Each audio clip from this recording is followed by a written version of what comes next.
अरे जो होगा देखा जाएगा। জীবনে আছে কি মরে গেলে হাড্ডি কি? খবরদার এই শব্দ ব্যবহার করবেন না। জীবনে আছে কি মরে গেলে হাড্ডি, এই কথা খবরদার বলবেন না।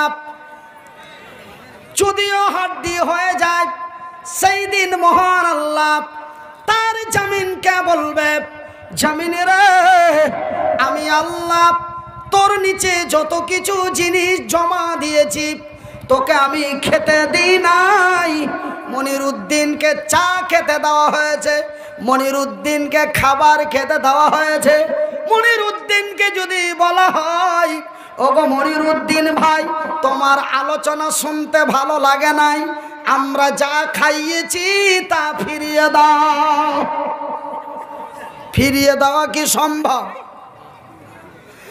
কোটি টাকা দিয়ে দেওয়া যাবে, নিজের প্রাণটাও দিয়ে দেওয়া যাবে। ভাই গো, যাহা খেয়েছি তাহা ফিরিয়ে দিতে পারবো না। যদিও গলায় ছুরি দিয়ে জবাই করে দাও, যদিও 3 লক্ষ জরিমানা করে দাও, সবটাই পারি রে, কিন্তু যেটা খেয়ে নিয়েছি সেটা ফিরাতে পারবো না। পারবেন? আমি পারবো না, আপনারা কি পারবেন? কিন্তু আমার আল্লাহ বলেন, রে আমার জামিন, আমি আল্লাহ তোরে খেতে দিই নাই, আমি তোরে আমানত দিয়েছি, আমি তোরে জমা দিয়েছি।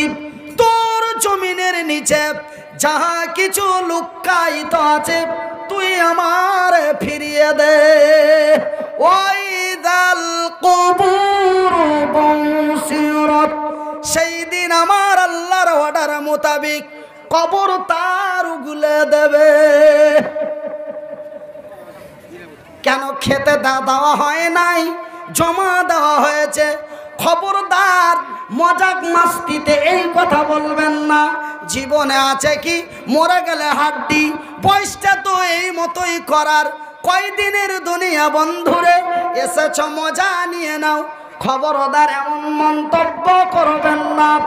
এই মন্তব্য করা যেন আপনার অতি মহাপাপ। আপনি কোনোদিন হাড্ডি হতে পারেন না, তোমার হাড্ডিকে পুনরায় উঠানো হবে। মাটি যেন তোর হাড্ডিকে জীবিত করে উগলে দেবে। খবরদার মরে গেলে হাড্ডি বলবেন না। ভাইজান, আমি আপনাদের হাত দুটি জড়িয়ে বলি, কেন আপনারা যে আমারই ভাই, আমি যে আপনাদেরই ভাই। আপনারা যে আমারই ভাই, আমি যে আপনাদেরই ভাই। আমার রাসূল যে বলে যায়, ক্বালান নবী সাল্লাল্লাহু আলাইহি ওয়াসাল্লাম, কুল্লু মুসলিমুন ইখওয়ান, এক মুসলমান অন্য এক মুসলমানের ভাই। নারে দেখবেন, আপনারা হলেন আমার ভাই, আমি যেন আপনাদেরই ভাই। টেনশন করার কোনো দরকার নাই। আল্লাহর কসম দিয়ে বলি, মাবুদের কসম দিয়ে বলি, টেনশন করে কোনো লাভ হবে না। খবরদার টেনশন করবেন না। যতই এনআরসি চালু হয়ে যাক না কেন, যতই বড় বড় মহামারী ভাইরাস হয়ে যাক না কেন, যদিও তালাক বন্ধ হয়ে যাক না কেন, যদিও বাবরি মসজিদ ভেঙে দিয়ে রাম মন্দির তৈরি করা হোক না কেন, এই সব নিয়ে টেনশন, মারামারি, পিটাপিটি, ঠেলাঠেলি, গুলাগুলি করে কোনো লাভ নাই। আমি তার পরের কথাটা বুঝিয়ে দেওয়ার চেষ্টা করব। বুঝাতে যদি না পারি রে, আল্লাহর কসম দিয়ে বলি, বক্তব্য জগৎ ছেড়ে দেব। কেন বলবেন টেনশন করব না? মনে করি টেনশন করব না, কিন্তু না করলে হয় না। টেনশন যেন এসে যায়। ওগো মনিরুদ্দিন ভাই, সহ্য আর কতই করব, ধৈর্য আর কতই ধরব, ধৈর্যর বাঁধ যেন ভেঙে যায়। এমন করে আসামের দুইজন সুন্দরী নারীকে ন্যাংটা করে থানার মধ্যে পিটালো। উত্তরপ্রদেশের মহিলাটাকে গণধর্ষণ করে পেট্রোল দিয়ে পুড়ালো। আর কত সহ্য করব? সহ্য যেন হয় না, ধৈর্যের বাঁধ যেন ভেঙে যায়। ওগো মনিরুদ্দিন ভাই, আমার ভাইয়ের, আমার বন্ধুরা, খবরদার টেনশন করবেন না, নিজেকে ধৈর্য রাখুন। মহান আল্লাহ তার পবিত্র কোরআনে বলেন, ইন্নাল্লাহা মা'আস সাবিরিন, নিশ্চয় আমি আল্লাহ সবুরকারী ধৈর্যধারীকে আমার রহমতের নজর দিয়ে দেখি। পাহাড়ের মতটুকু ধৈর্য ধরো, পাহাড়ের মতটুকু ধৈর্য ধরো, দুঃখ যদি হয় অতিরিক্ত সবুরে মেওয়া ফলে, এ কথা সবাই বলে, সবুরে মেওয়া ফলে, এ কথা সবাই বলে, শুধু আমি বলি না। কথা কি বোঝা যায়? শুধু আল্লাহর কোরআনে পাওয়া যায় না কথাটা। আমাদের বাংলার শিল্পীরাও এই কথাটাই আবিষ্কার করেছে, বাংলাদেশের শিল্পীরাও কথাটা আবিষ্কার করেছে। আমার আল্লাহ যাহা বলেছেন ওরা সেটাই আবিষ্কার করেছে। তবে আমার আল্লাহর ভাষা হলো আরবি, ওরা ব্যবহার করেছে বাংলা ভাষা। এ সবুরে মেওয়া ফলে, এ কথা সবাই বলে, সবুরে মেওয়া ফলে, এ কথা সবাই বলে, শুধু আমি বলি না। ধৈর্য ধরুন, ধৈর্য ধরুন। ছোট্ট ছেলে মাকে বলে, স্রষ্টা আমার কে? মা বলল, ধৈর্য ধরো, তুমি যখন হবে বড়। মা বলল, ধৈর্য ধরো, তুমি যখন হবে বড়। তোমার আমার স্রষ্টা একই যে, ওই নিঝুম রাতে দূর আকাশের দিকে তাকিয়ে, নারায় দেখবে, ওই নিঝুম রাতে দূর আকাশের দিকে তাকিয়ে, এমন ছোট্ট ছেলে মাকে বলে, স্রষ্টা আমার কে? মা বলল, ধৈর্য ধরো, তুমি যখন হবে বড়।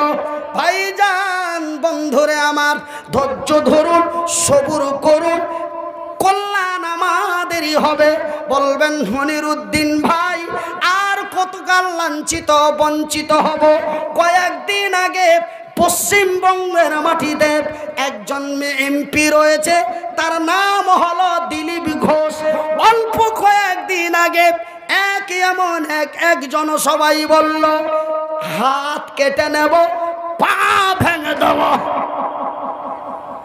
ভোট যদি জায়গা মতো না পড়ে, ভোট যদি জায়গা মতো না পড়ে, বেশি যদি তাফাল্লিং করে, হাত কেটে দেব, পা ভেঙে দেব। সহ্য আর কত করব, ধৈর্য আর কত ধরব?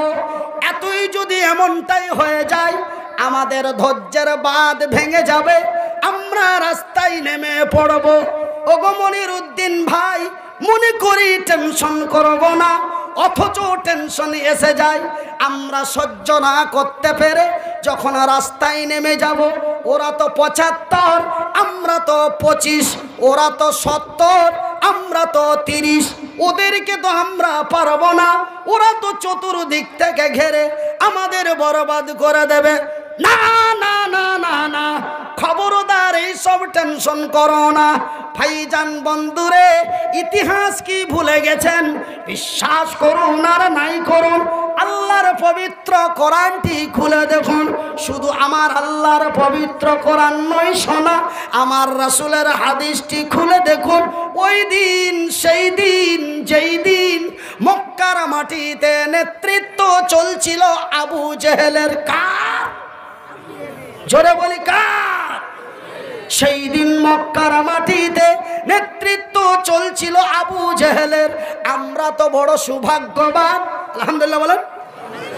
আমরা তো বড় ভাগ্যবান, আমরা তো বড় সৌভাগ্যবান যে আমরা ভারতের মাটিতে 25 বা 30% রয়েছি। আমরা তো বড় সৌভাগ্যবান আজকে অনলাইনের সাহায্যে সারা বিশ্বের মাটিতে কালেমার কথা বলতে পারি, অন্যায়ের প্রতিবাদ করতে পারি, গলা উঁচু করে আল্লাহ ও তার রাসূলের কথা বলতে পারি। কিন্তু বন্ধুরে, ওই দিন আবু জেহেলের নেতৃত্বের সময় মক্কার মাটিতে মুসলমানের সংখ্যা অতি নিম্ন ছিল, প্রায় 3 থেকে 4% মতো। আমরা তো 25 বা 30 রয়েছি। ওই মক্কার মাটিতে 2 থেকে 3% ছিল। সেই দিন জানো আবু জেহেল মক্কার মাটিতে যা চাইতো তাই করতো। কেউ যদি আল্লাহ ও তার রাসূলের কথা বলতো, কেউ যদি অন্যায়ের প্রতিবাদ করে নাই প্রতিষ্ঠা করার চেষ্টা করেছে, আবু জেহেল যদি জানতে পেরেছে, তার সেনাপতি কামান্ডারদের দিয়ে হাত দুটি জোড় করে বেঁধে তুলে নিয়েছে, টকবগে ফুটান্ত তেলের মধ্যে জ্বালিয়ে মেরে দিয়েছে। ভাইজান বন্ধুরে, যেমন বর্তমান পিটিয়ে মেরে